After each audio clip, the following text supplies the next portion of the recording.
Merci à ceux qui nous font l'insigne honneur de nous suivre tous les jeudis à 21h sur RTI2 et samedi 14h sur Fréquence 2. Alors, professeur Ronsard, l'alcool, les substances nocives et les drogues, le risque sur la santé. Aucun usager, aucun alcoolique n'est heureux de consommer. Ça, je voudrais rassurer les uns et les autres. Ils connaissent mieux les conséquences que nous. Mais le retrait est très difficile parce qu'un usager de drogue, s'il décide aujourd'hui d'arrêter, il peut mourir. Il peut en mourir parce que le sévrage est mal fait.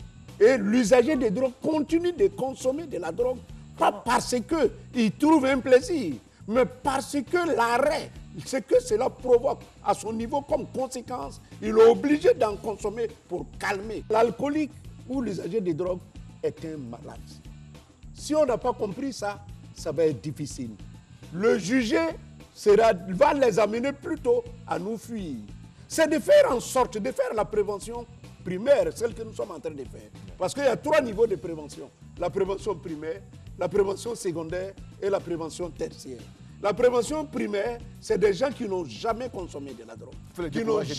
Il faut les décourager dès le départ. La prévention secondaire, c'est ceux qui ont déjà touché. Les amener à voir comment on peut les sortir de là. La prévention tertiaire, c'est ceux qui, à une certaine période, sont dans une situation difficile et on part à la gestion des risques en attendant qu'ils puissent sortir totalement. Beaucoup rentrent dans la drogue par accident. Je vous ai dit, il y a un élève qui a été pris, il n'y a pas un soi-disant élève, qui porte un kaki, porte un sac à dos, va dans un lycée de la place pour aller distribuer de la drogue à ses amis à l'école. Et ces drogues qui sont distribuées, parfois les gens ne savent pas. On vous offre du pain à l'école, parfois vous avez des amis qui vous donnent du pain avec des saucissons. Vous savez ce qui accompagne? Vous savez ce qui accompagne ce pain? Vous connaissez les cake space. Ce n'est pas moi de vous apprendre les cake space. Vous les connaissez, les enfants. Si je vous demandais quels sont les types de drogues que vous connaissez, peut-être que vous sachez mieux que moi. Donc, soyons pas dans une attitude de condamnation. Oui. Soyez pas de compassion non plus, mais comment les aider à s'en sortir. Et les risques, il y en a énormément qu'ils connaissent. Par exemple, le fait de s'injecter et de s'échanger les seringues, le VIH-Sida, les différentes hépatites. Donc, santé. Un des téléspectateurs l'a dit tout à l'heure, santé mentale.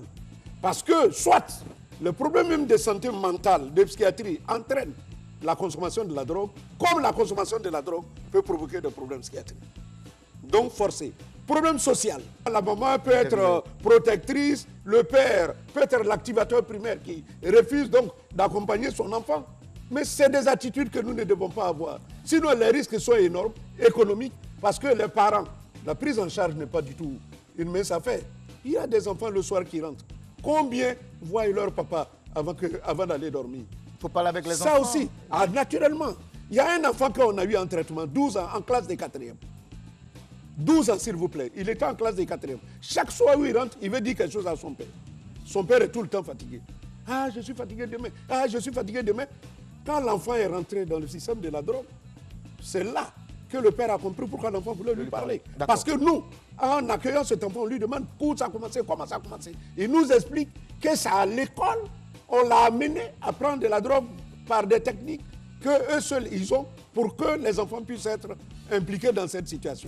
Mais si le père l'avait écouté, si la mère l'avait écouté, on aurait sorti cet enfant de là. La première situation à faire, et ça, monsieur le ministre de la Jeunesse l'a dit, la première situation, c'est de pouvoir écouter les enfants à la maison.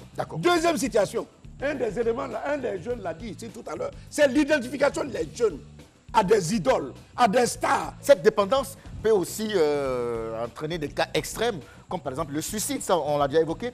Mais au-delà de tout cela, la consommation des drogues alimente aussi les incivilités, l'incivisme, les comportements particulièrement violents. Ce sont, je dis, là aussi des sources de vulnérabilité. Oui, non, c'est les sources de vulnérabilité, comme vous l'avez dit, mais qui quoi d'abord, c'est la vulnérabilité est d'abord familiale. Ce que nous devons retenir, c'est que c'est possible de les sortir de là, c'est possible de les accompagner en faisant comme ce que le ministre dit fait. Justement, vous nous permettez d'entrer dans la dernière partie de l'émission.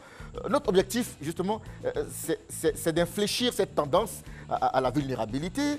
À ce stade de notre débat, selon vous, amis jeunes, quelles sont ou quelles peuvent être les recettes pour pour casser la fièvre, pour faire tomber le mercure? Qu'est-ce que vous proposez? Ouais. Il faut qu'il y ait une communication entre les parents et les jeunes d'abord, Ouais. puisque les parents même ont une part dans ce phénomène. Il faut que les jeunes parlent avec leurs parents. Oui, Oui, qu'est-ce qu'on peut faire en termes de stratégie pour bien mener le combat, porter les stockages de la drogue et à l'alcool, selon vous, chers amis? Oui, notre ami en bleu. Alors, pour lutter efficacement contre l'alcoolisme et le tabagisme, il faut d'abord passer par la sensibilisation. Ouais. Voilà, il faut sensibiliser les jeunes sur les risques du tabagisme. Et aussi mettre en place des brigades, voilà, pour lutter efficacement contre ce phénomène. Oui, Voilà. cher ami en blanc, à côté de la jeune dame. Je voudrais aussi qu'on essaie de régulariser, ou sinon dois-je dire réguler, les productions de drogue et d'alcool. Parce que plus c'est abondant, plus on aura besoin de consommateurs. Mais ils sont dans le marketing, ils font leur business. Vous Voilà, allez dire donc il quoi? faudrait essayer de mettre une certaine limite. Quelle autre stratégie on peut mener pour faire baisser la fièvre, casser le thermomètre, baisser le mercure? Oui. Pour moi, ici, je conseille les traitements.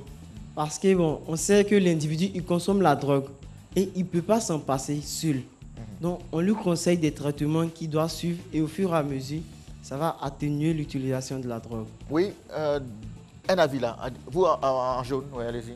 Je voudrais revenir sur ce que mon ami avait dit quand il parlait des entreprises d'alcool. Ouais. Quand on voit les publicités à la télévision et le moment où on dit l'abus de l'alcool est dangereux pour la santé, c'est à la dernière seconde de la publicité. Ouais. Il faudrait qu'on mette cela en avant, d'abord avant de dire qu'il faut consommer de l'alcool. D'accord, ça c'est un exemple. Oui, d'accord, très bien. Chers amis, notre dernier micro-trottoir, comment pensez-vous que l'on puisse mener la bataille? Nous avons des pistes de réponse dans ce trottoir et on revient.